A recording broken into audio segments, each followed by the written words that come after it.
Shalom semuanya. Kita bersyukur buat malam hari ini. Saya percaya bahwa kita adalah pemuda-pemuda yang selalu merindukan hadirat Tuhan itu hadir di tengah-tengah kita. Amin. Dan lewat pujian kita tadi, kita dapat diberkati bahwa dalam hal apapun kita tetap mengandalkan Tuhan kita Yesus Kristus. Dan saat ini kita mau mendengarkan kebenaran firman Tuhan. Sebelum itu, mari kita berdoa. Segala pujian, hormat, kemuliaan hanya bagimu Yesus Kristus, pemilik hidup kami. Kami bersyukur buat malam hari ini, kembali lagi kami datang di hadapan-Mu. Kami mau mendengarkan kebenaran firman Tuhan, urapilah kami semua dengan kuasa Roh Kudus. Terpujilah nama-Mu ya Tuhan, di dalam nama Yesus Kristus kami berdoa. Amin. Oke. Gimana satu minggu berjalan ini? Apakah kita menikmati firman Tuhan? Amin. Baik, kita akan membuka Alkitab kita di dalam Roma pasal yang ke-6 ayat, sebenarnya di firman Tuhan itu Roma pasal yang ke-6 ayat 1 sampai ayat yang ke-14. Tapi kita akan baca di dalam ayat yang ke-8 sampai ayat yang ke-14. Roma pasal yang ke-6 ayat 8 sampai ayat yang ke-14. Apakah semua sudah dapat? Baik.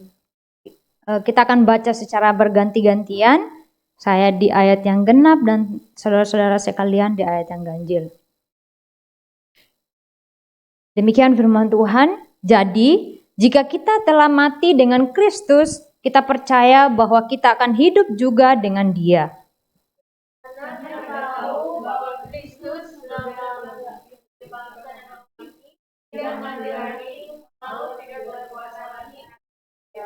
Sebab kematiannya adalah kematian terhadap dosa satu kali dan untuk selama-lamanya, dan kehidupannya adalah kehidupan bagi Allah. Demikianlah hendaknya mengajarnya bahwa kamu telah mati bagi dosa, tetapi kamu hidup bagi Allah dalam Kristus. Sebab itu hendaklah dosa jangan berkuasa lagi di dalam tubuhmu yang fana, supaya kamu jangan lagi menuruti keinginannya. Dan janganlah kamu menyerahkan anggota-anggota tubuhmu kepada dosa untuk dipakai sebagai senjata kezaliman, tapi serahkanlah dirimu kepada Allah sebagai orang-orang yang tak perlu mati, tetapi yang sekarang hidup, dan serahkanlah anggota-anggota kepada Allah untuk menjadi senjata-senjata. Kita akan baca bersama-sama 1, 2, 3. Sebab kamu tidak akan dikuasai lagi oleh dosa, karena kamu tidak berada di bawah hukum Taurat, tetapi di bawah kasih karunia. Tetapi di bawah apa? Kasih karunia Tuhan. Oke.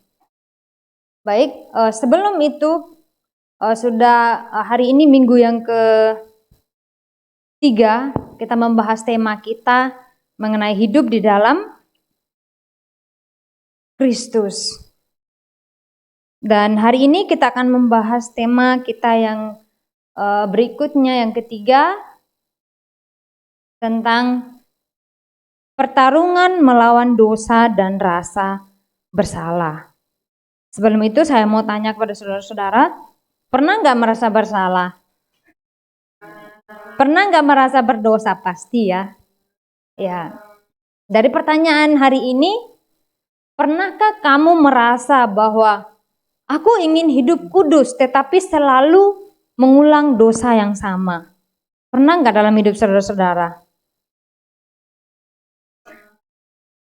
Kita tahu bahwa sesuatu itu salah tetapi kita tetap melakukannya.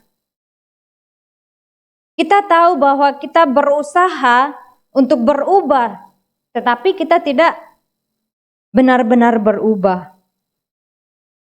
Dan pada akhirnya nanti ketika kita sudah berpikir bahwa seharusnya aku harus begini.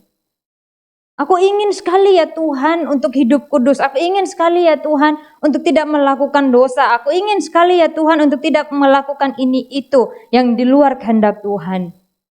Namun kadang seringkali kita tetap melakukan hal itu. Tanpa sadar hal itu adalah hal yang tidak sesuai dengan kehendak Tuhan. Namun kita pikir bahwa coba aja dulu sekali ini aja.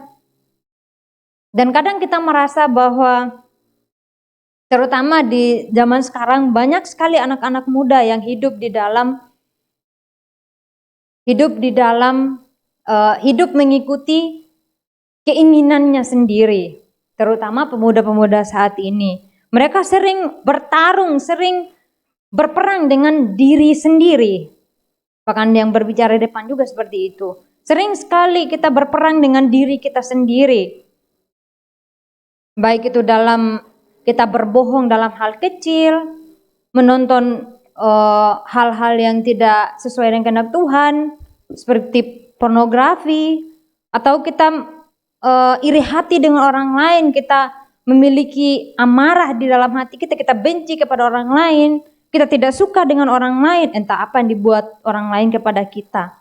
Dan sering sekali hal itu yang terjadi di dalam kehidupan kita sehari-hari, baik itu di sekolah, baik itu di asrama, bahkan di lingkungan manapun, pasti ada rasa marah, rasa benci, rasa iri hati kepada orang lain, rasa mau menang sendiri. Dan itulah kehidupan, terutama kehidupan anak-anak muda saat ini. Namun saya percaya bahwa kita yang berada di tempat ini tidak seperti itu, amin.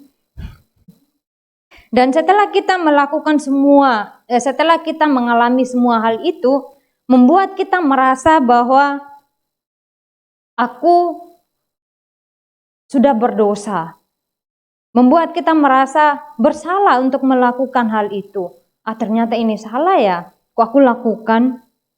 Hari ini aku melakukan ini dan itu yang tidak sesuai dengan kehendak Tuhan.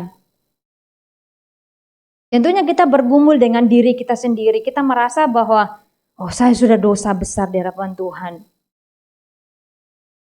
Satu hari itu berapa kali kita berbuat dosa kepada Tuhan? Ada yang bisa hitung? Satu hari itu berapa kali kita berbuat kesalahan yang membuat Tuhan itu sedih, yang membuat hati Tuhan sakit. Namun malam hari ini kita mau belajar bahwa di dalam Kristus kita bukan lagi diri kita sendiri, melainkan Kristus yang ada di dalam hidup saya dan saudara. Amin. Malam hari ini kita akan membahas beberapa poin. Poin yang pertama itu, dosa itu nyata dan serius. Dan sebelum kita membicarakan mengenai kebebasan, kita perlu tahu dulu apa sebenarnya dosa itu menurut Alkitab. Dan kalau kita lihat di dalam bahasa Yunaninya, kata dosa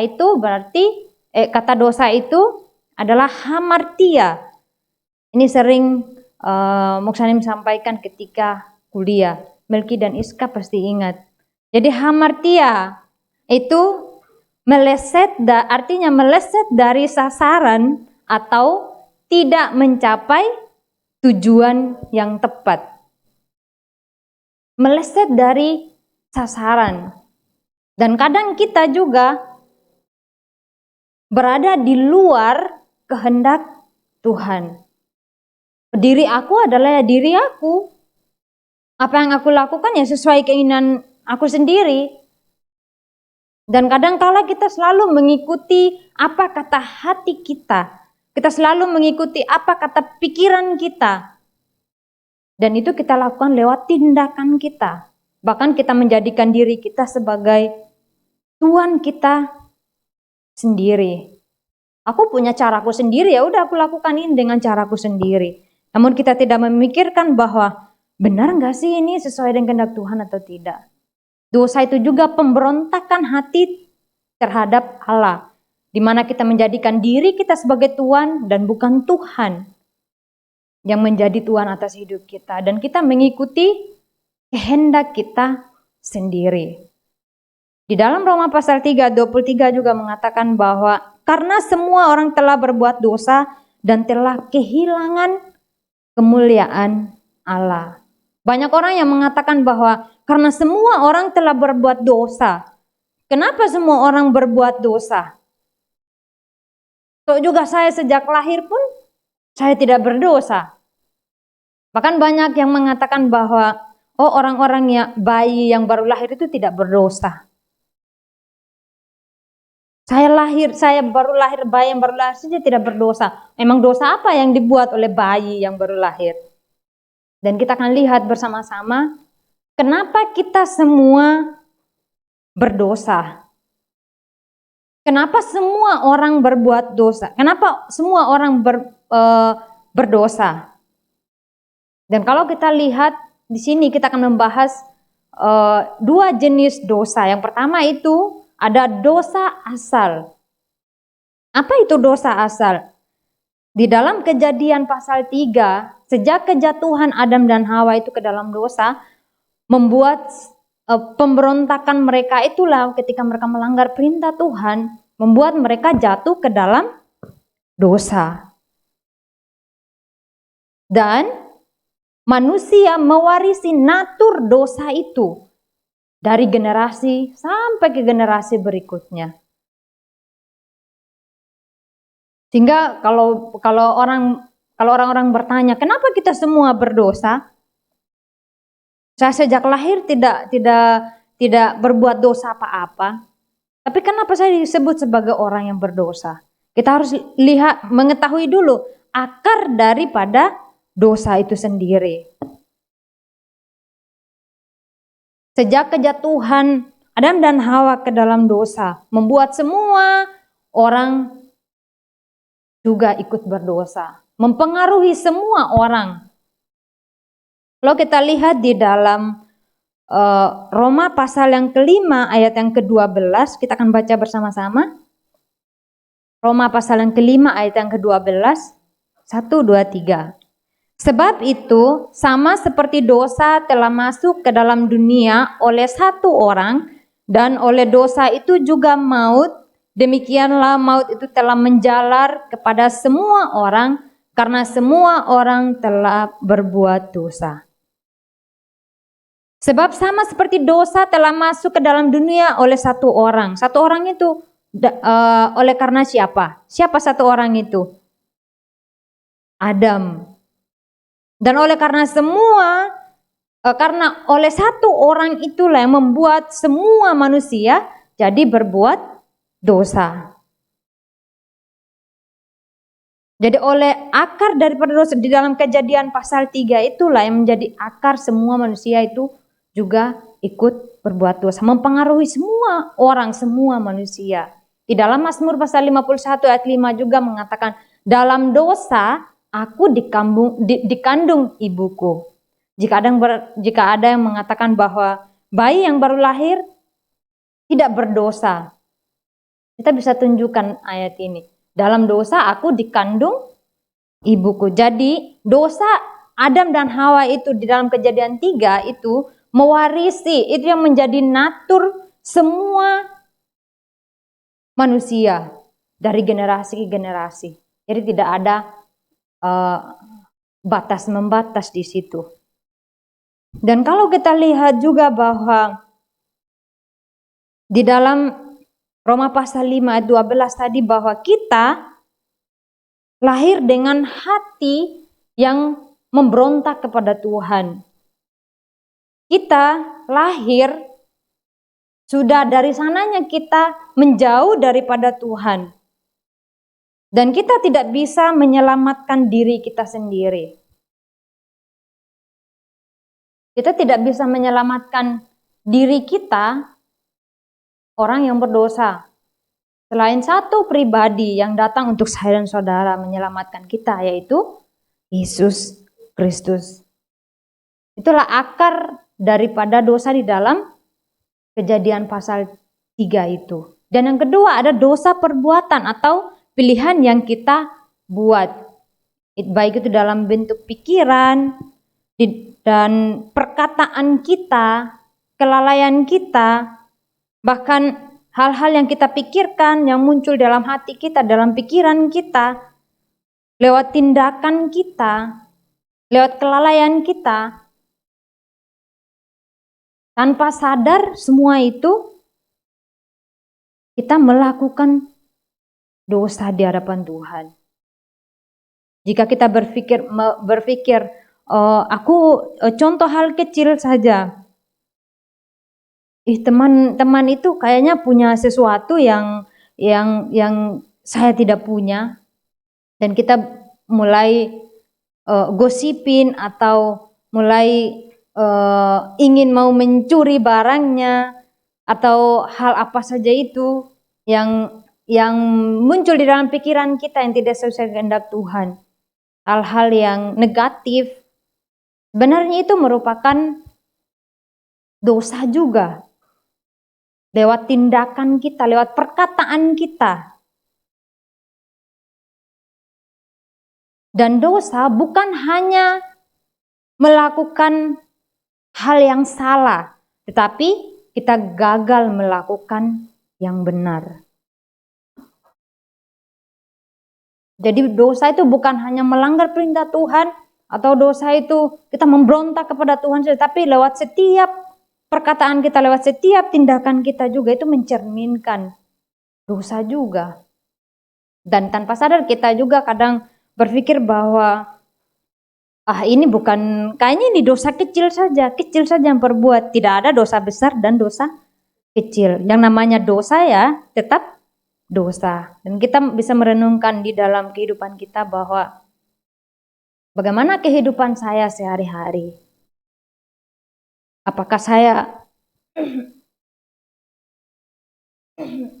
saya berada di dalam, apakah saya setiap hari selalu memikirkan atau selalu mengatakan hal-hal yang tidak sesuai dengan kehendak Tuhan? Dan kita dapat berpikir bahwa aku adalah anak Tuhan. Aku adalah seorang yang tidak melakukan dosa lagi. Sama seperti ayat tadi yang kita baca, bagaimana Rasul Paulus menyampaikan kepada jemaat di Roma bahwa oleh anugerah kasih karunia itu bukan berarti dengan kasih karunia yang kita terima, dengan anugerah keselamatan yang kita terima, bukan menjadi alasan untuk kita selalu berbuat dosa. Orang-orang bertanya bahwa di dalam Roma pasal 6 ayat yang ke-1 mengatakan, jika demikian, apakah hendak kita katakan, bolehkah kita bertekun dalam dosa supaya semakin bertambah kasih karunia itu? Sekali-kali tidak, bukankah kita telah mati bagi dosa? Bagaimanakah kita masih hidup di dalamnya? Kasih karunia yang kita terima bukan menjadi suatu alasan agar kita terus berbuat dosa seperti itu. Berbuat dosa, minta ampun lagi, berbuat dosa, minta ampun lagi, terus menerus setiap hari seperti itu.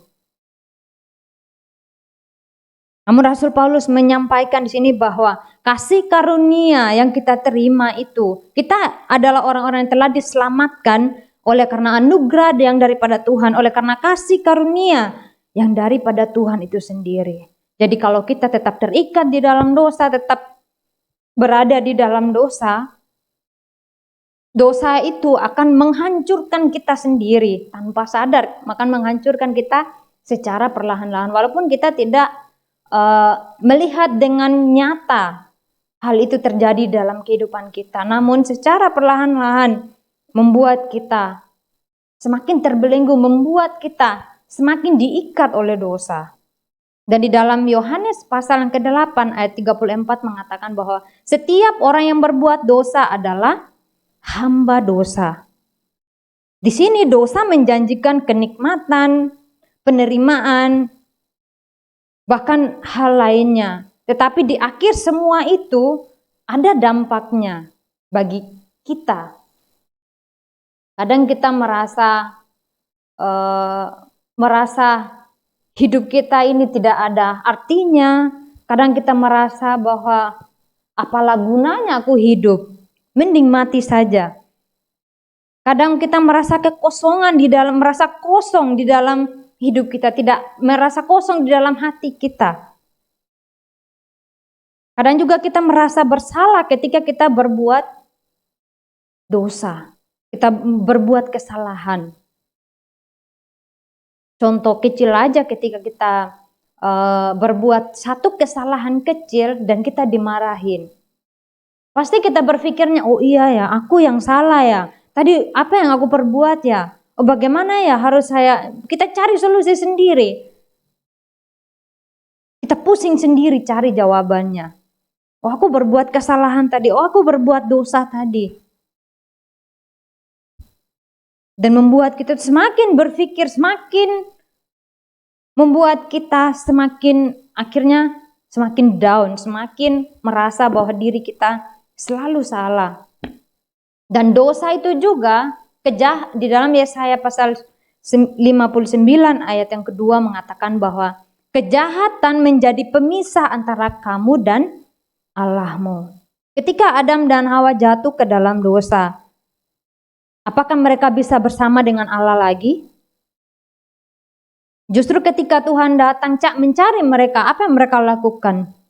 Mereka bersembunyi, tidak mau bertemu dengan Tuhan, tidak mau melihat Tuhan. Karena mereka merasa bahwa kami sudah berbuat dosa, kami sudah melanggar perintah Tuhan.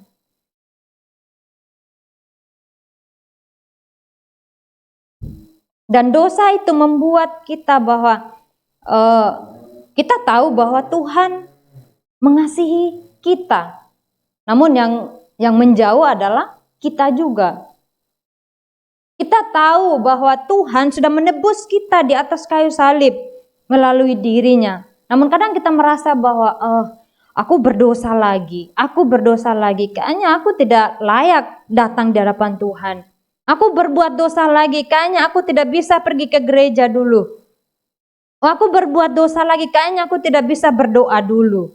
Aku berbuat dosa lagi, kayaknya aku tidak bisa mengikuti persekutuan dulu. Tidak bisa ke gereja dulu.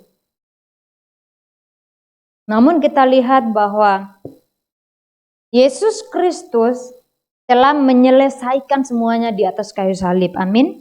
Yesus Kristus telah mengalahkan dosa dan memberi kita hidup yang baru.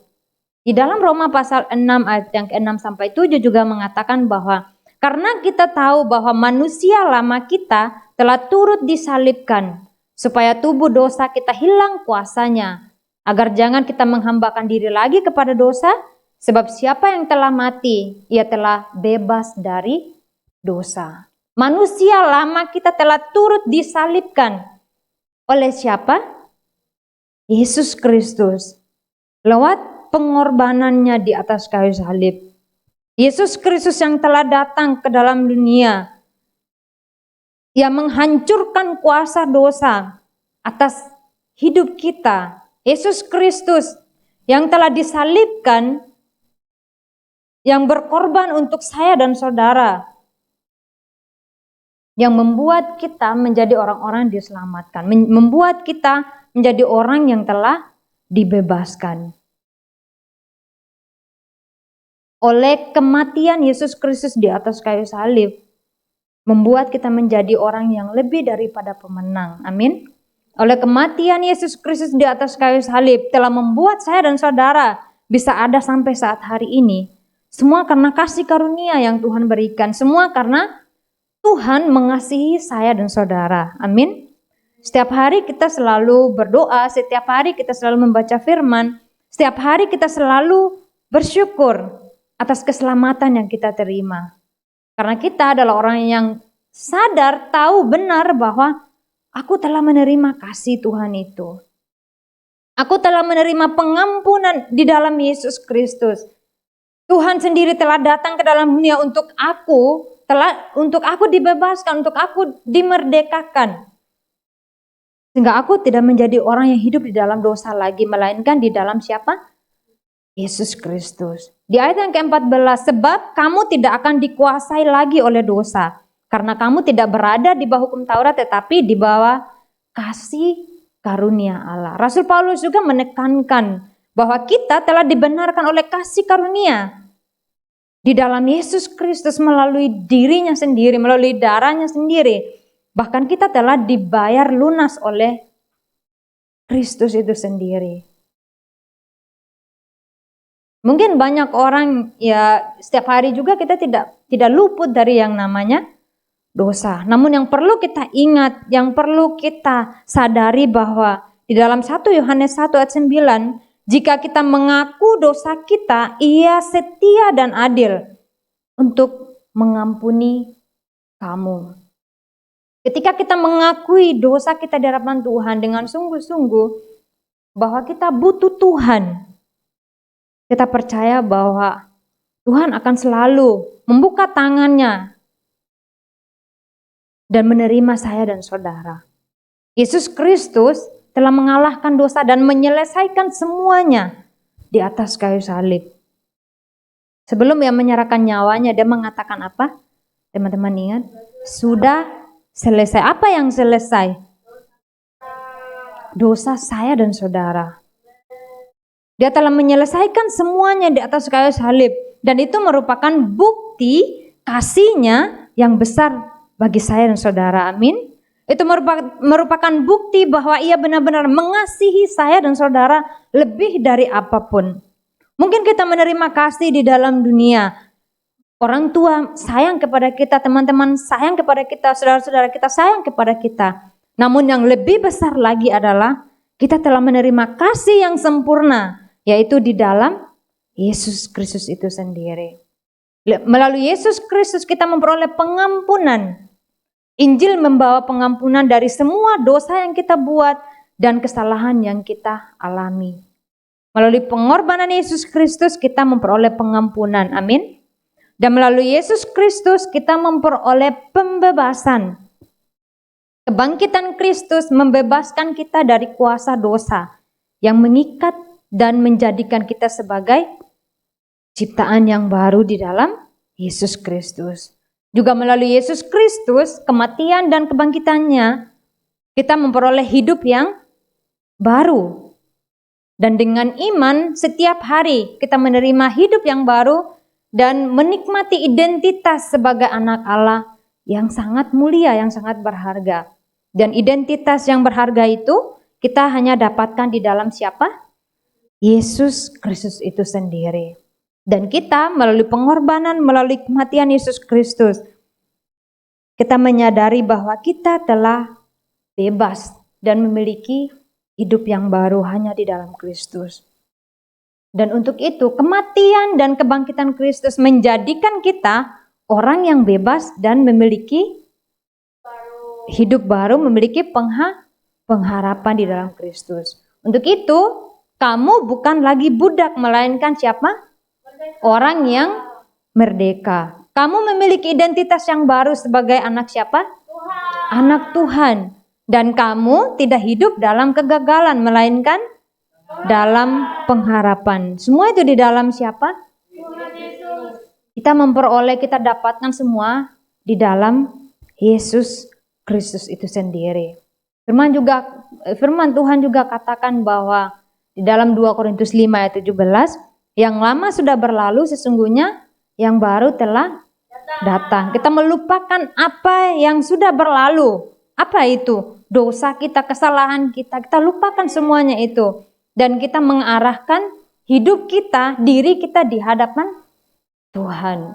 Dan sebagai pemuda-pemudi Tuhan, terus bagaimana respon aku untuk bisa mengalahkan dosa? Bagaimana cara saya agar bisa terlepas dari semua kesalahan, dari semua rasa bersalah, rasa benci, rasa amarah, bahkan segala macamnya? Yang paling pertama adalah akui dosa kita di hadapan Tuhan. Apakah setiap hari kita saat kita melakukan dosa kita sadar terus kita minta ampun di hadapan Tuhan? Apakah setiap hari kita akui dosa kita di hadapan Tuhan? Atau setiap hari ketika kita berdosa, aku berdosa lagi, gak usah berdoa kayaknya aku diterima lagi sama Tuhan. Oh, aku berbuat dosa, aku berbuat kesalahan, aku tidak layak datang di hadapan Tuhan. Aku berbuat dosa lagi, kali ini saja, besok kayaknya tidak, besok juga tetap melakukan hal yang sama. Namun kita percaya bahwa pengampunan Kristus itu cukup bagi kita, amin. Katakan kepada saudara-saudara kita di samping, pengampunan Kristus cukup bagimu. dan hiduplah dalam identitas yang baru sebagai anak Allah. Dan saya percaya bahwa kita adalah orang-orang yang berada di dalam Kristus. Kita adalah orang-orang yang memiliki identitas yang baru. Kita bukan lagi budak dosa, melainkan anak-anak Allah yang telah hidup bersama dengan Kristus di dalam langkah hidup kita. Dan kalau kita menyadari bahwa aku adalah orang yang telah menerima kasih karunia, aku adalah orang yang telah menerima keselamatan itu, dan setiap hari kita mengucap syukur atas pengorbanan Kristus di atas kayu salib. Setiap hari kita mengucap syukur bahwa aku telah bebas dari dosa. Setiap hari kita memang tidak pernah luput daripada dosa. Tapi yang Tuhan mau adalah kita sadar, akui dosa kita, dan kita kembali kepada siapa? Kepada Kristus, kepada Yesus, kepada pemilik hidup kita. Ia sanggup mengubah hidup saya dan saudara, dan Ia sanggup memulihkan, membebaskan, dan mengampuni kita. Karena kasih-Nya lebih besar dari apapun untuk saya dan saudara. Amin. Dan hari ini ada 2 pertanyaan yang menjadi refleksi di dalam pertanyaan refleksi bagi kita. Kita bertanya pada diri kita, mengapa apakah saya kadang ketika berbuat dosa, apakah saya mengakuinya di hadapan Tuhan atau saya sembunyikan aja? Itu juga Tuhan kayaknya tidak tahu, teman-teman saya tidak tahu. Apakah kita lebih memilih menyembunyikan dosa kita atau mengakuinya di hadapan Tuhan? Bagaimanakah kebangkitan Kristus memberi harapan yang baru bagi saya dan saudara? Dan pertanyaan-pertanyaan ini kita dapat jawab di dalam hidup kita. Dan sebagai umat Tuhan, sebagai pemuda-pemuda yang diberkati oleh Tuhan, kiranya setiap hari kita terus berjalan dengan iman bersama dengan Kristus, dan setiap hari terus berjalan menikmati identitas kita yang baru di dalam Yesus Kristus. Dan firman Tuhan malam hari ini kesimpulan saya minta untuk kita baca bersama-sama. 1, 2, 3. Dalam keadaan apapun, cari pertolongan Tuhan. Ingatlah bahwa Dia tidak mencari orang yang sempurna untuk datang kepadanya. Dia hanya rindu untuk kita kembali kepadanya dengan tulus dan mau bertobat. Karena Tuhan tidak pernah menyerah untuk hidupmu. Amin. Percaya bahwa Tuhan tidak pernah menyerah atas hidup kita. Amin. Katakan kepada teman, Tuhan tidak pernah menyerah untuk kamu. Ketika kita melakukan kesalahan, ketika kita berbuat salah, berbuat dosa, yang harus kita ingat adalah cari Tuhan, datang kepada Tuhan, pandang hanya kepada Tuhan. Karena Tuhan selalu membuka tangan untuk saya dan saudara. Dan Tuhan tidak pernah menyerah untuk hidup saya dan saudara. Amin. Setiap hari juga saya selalu mengatakan bahwa ketika saya berbuat salah, saya akuinya di hadapan Tuhan. Dan aku selalu mengatakan bahwa Tuhan yang aku sembah adalah Tuhan Allah yang hidup. Dia tidak pernah menyerah untuk saya dan saudara. Amin. Kiranya firman Tuhan ini menjadi pegangan di dalam hidup kita. Dan sampai akhir kita menjadi orang yang menikmati kasih karunia Tuhan, menikmati pembebasan, kemerdekaan, dan juga menikmati anugerah keselamatan itu setiap hari dalam kehidupan kita. Dan kita dapat berdiri sebagai saksi Kristus dimanapun kita berada. Amin. Sekian daripada firman Tuhan malam hari ini. Kita akan berdoa. Terima kasih ya Tuhan untuk kasih karunia-Mu dalam kehidupan kami. Terima kasih Engkau telah menjadikan kami sebagai orang-orang yang memiliki identitas yang baru dan memiliki pengharapan hanya di dalam Kristus. Dan terima kasih ya Tuhan, Engkau telah menyelesaikan segala dosa kami, dan sehingga saat ini kami bukan lagi diperbudak oleh dosa, melainkan kami hidup di dalam kasih karunia yang Tuhan berikan dalam kehidupan kami. Dan ajar kami sebagai pemuda-pemudi Tuhan selalu mengingat bahwa pengorbanan Yesus Kristus di atas kayu salib telah membayar lunas semua dosa kami, semua kesalahan kami. Dan kiranya Tuhan tuntun kami dan Roh Kudus urapilah kami semua dengan kuasa otoritas, dan kiranya setiap hari kami terus berjalan dengan iman bersama dengan Engkau. Terima kasih ya Tuhan, di dalam nama Yesus Kristus kami berdoa. Amin.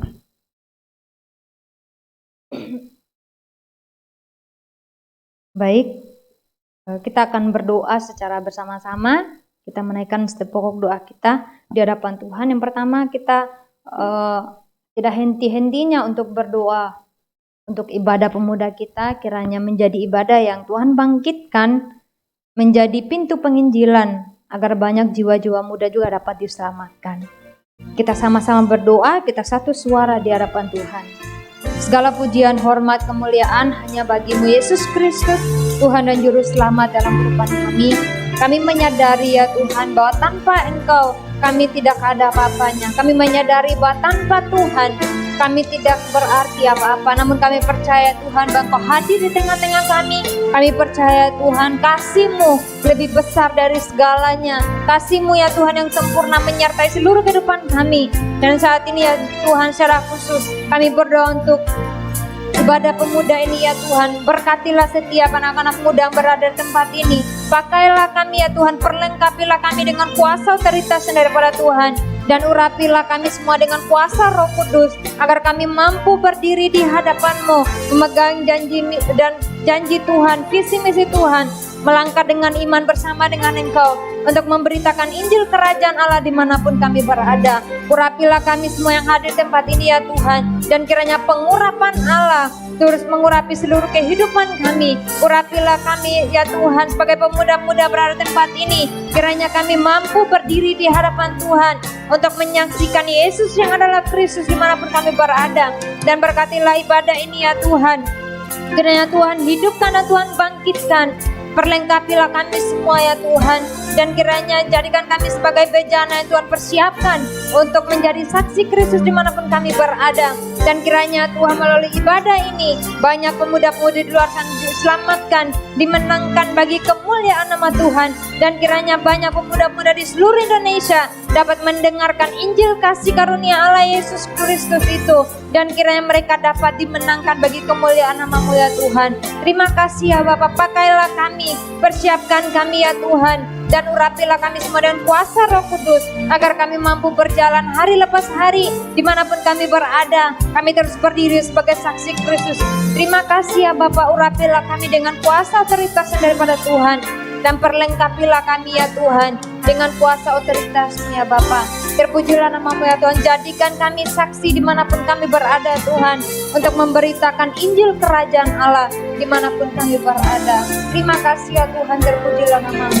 Kita juga sama-sama berdoa untuk gereja Antioch Mission Church. Juga setiap program yang ada kiranya Tuhan pakai untuk kehendak-Nya di Indonesia. Dan kiranya melalui gereja ini kerajaan Allah dapat hadir di Indonesia. Kita satu suara berdoa di hadapan Tuhan.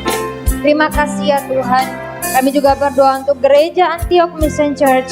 Kami percaya Tuhan bahwa Engkaulah kepala atas gereja ini ya Tuhan. Kami percaya Tuhan bahwa Engkaulah Tuhan yang berdaulat penuh atas gereja ini. Dan kami percaya bahwa Engkaulah Tuhan di atas segala Tuhan, dan Raja di atas segala Raja, yang berkuasa, yang berdaulat penuh atas gereja ini. Dan kami percaya Tuhan, pakailah gereja Antioch Mission Church untuk menjadi gereja yang menghidupkan banyak gereja-gereja yang ada di seluruh Indonesia. Juga menjadi gereja yang menyelamatkan banyak jiwa-jiwa di seluruh Indonesia.